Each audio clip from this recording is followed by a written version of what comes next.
Hi, I'm Senator Ann Johnson Stewart. I just finished teaching a class at MnDOT up at Arden Hills, and as I was loading my car, I noticed a perfect example of what we call a pop-out. So let me explain what this is. I'm sure you've seen them before.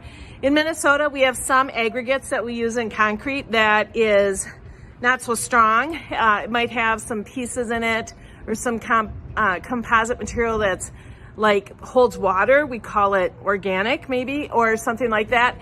And we don't want that aggregate in our concrete because what happens is it retains water, and when that water freezes, it gets big and it literally pulverizes the aggregate from inside.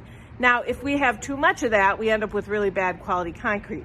So we tell our concrete contractors they can have up to 5% of their aggregates in their concrete mixture can be this kind of weak aggregate or weak rock. I'm sure you've seen what happens when we have one of those pieces of rock in Minnesota. Here's a great example. Let's see if I can do this. This here is called a pop-out. So see it? So it's perfect little hole. There used to be a pretty big piece of aggregate in there, and when it froze, it exploded, and then all that's left is dust. Here's a smaller one. And I find those to be really interesting when I see them because it's just a perfect little form. It's like a cast little model of what the aggregate used to look like.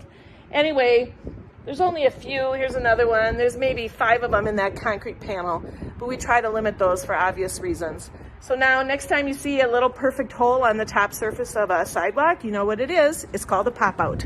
Have a great day.